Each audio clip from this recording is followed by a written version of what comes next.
Hey guys, what's up? This is the Mag Chameleon.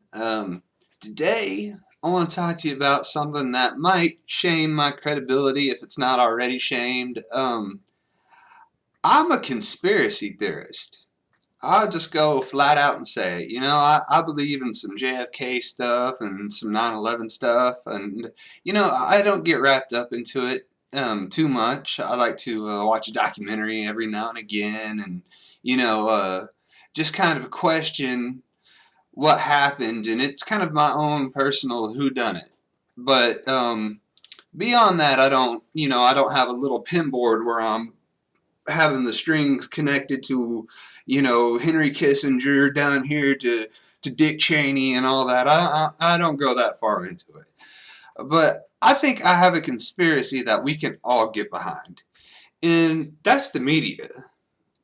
Um, just in the last couple weeks, I know the two big stories that they've been talking about, and it seems to me that for a long time, the media really wants to keep us divided.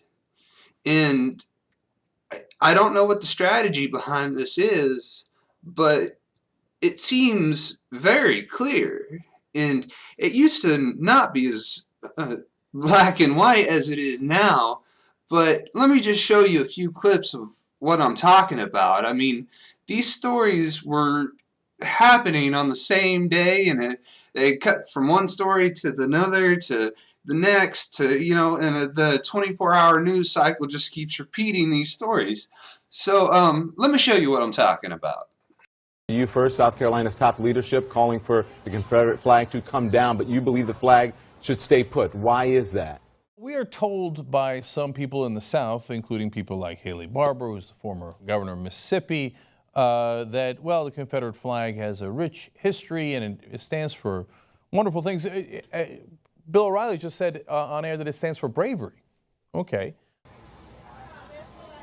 Well, we think it's a memorial to our ancestors who fought to stop an invasion of South Carolina by the United States. So they're talking about the Confederate flag and if it should be up on the courthouse or not. And so, it's pretty much a non-issue, really.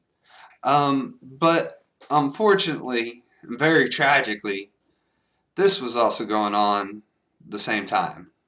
The cold-blooded triggerman captured on surveillance camera as he entered Emmanuel AME Church. A young white man, 5'9", slender, clean-shaven, with sandy blonde hair. His getaway car, a black Hyundai. He had reloaded 5 different times. The mass murderer, soon identified as 21-year-old Dylan Roth. What the shooter said before firing shots leads police to believe he killed the victims because they were black. So yeah, you got this madman that goes into a church and shoots up all these black folks. This white young man goes in, shoots these fine black folks up, and tragedy. However you look at it, I saw Fox News try to spin it religiously. I've seen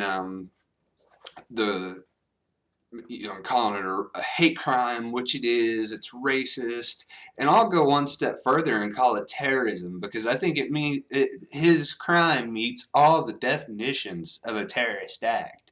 But of course, the president had some words to say, and as well he should. And so let's listen to a little bit of what he had to say. All right, let's go to the president. I spoke with, and Vice President Biden spoke with Mayor Joe Riley and other leaders at Charleston to express our deep sorrow over the senseless murders that took place last night, and to say our thoughts and prayers are with them and their families and their community. Doesn't say enough to convey the heartache and the sadness and the anger that we feel. America. The FBI is now on the scene with local police, and more of the Bureau's best are on the way to join them. The Attorney General has announced plans for the FBI to open a hate crime investigation. We understand that the suspect is in custody, and I'll let the best of law enforcement do its work to make sure that justice is served. Until the investigation is complete, I'm necessarily constrained in terms of talking about the details of the case. But I don't need to be constrained about the emotions that tragedies like this raise. I've had to make statements like this too many times. Communities like this have had to endure tragedies like this too many times. We don't have all the facts, but we do know that, once again, innocent people were killed in part because someone who wanted to inflict harm had no trouble getting their hands on a gun. So I really do think the media's, they're spinning a narrative, and it's a narrative based on fear. It's a narrative based on hatred, and it's keep us fighting with one another. And that's what I saw that whole day. I mean, through Fox, CNN, MSNBC, even the Young Turks, I mean, all of them. They all were playing this narrative of, well, especially the 24-hour cycles, that, Confederate flag, the mass shooting, Confederate flag, white guy kills black people, Confederate flag, fucking racism. And, I mean, I think that if this shooting didn't happen, the Confederate flag would be just, it would be a local issue, and nothing else would be brought about it. And then we got Obama there at the end saying his words and trying to bring comfort to a family. And a lot of people have criticized him on his stance about people with guns. And I'm just going to throw everything all on the table here. Yeah, I am a Southerner. I do not fly the Confederate flag.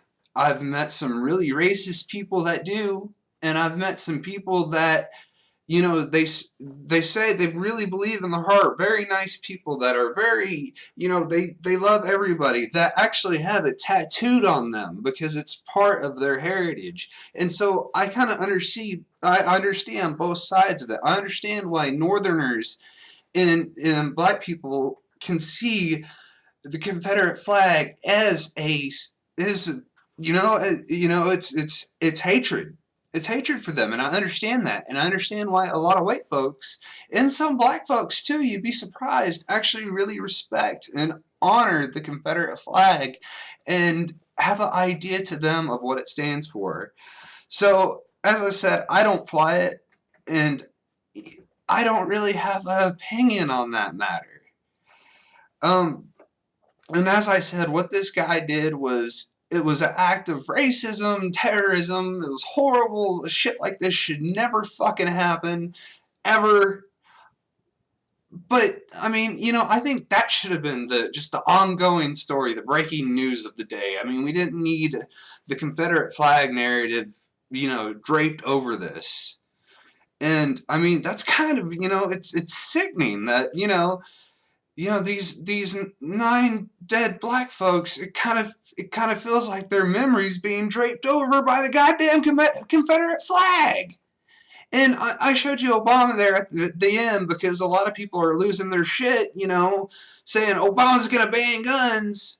But I think when something like this happens, that's his automatic approach to a situation like this. I mean, you gotta understand, the motherfucker has been through more mass shootings as president than anybody else. And I mean, the most horrific ones, Sandy Hook and Aurora, and fucking Elliot Rodger, and all these motherfuckers, and this motherfucker.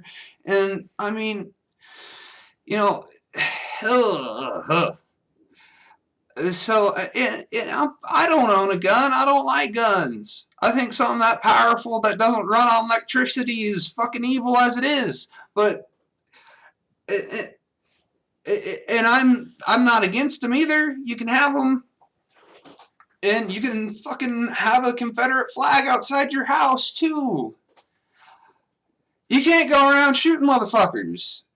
But What do you guys think? Do you think the media is playing into this kind of hatred narrative? This us versus them, this white versus black, this 1% versus the rest of us, this fucking, neocon versus Democrat, this fucking, anything they want to fight against, anything that keeps us divided, anything that keeps us fucking fighting with each other, so these motherfuckers get to, do the shit that they're doing.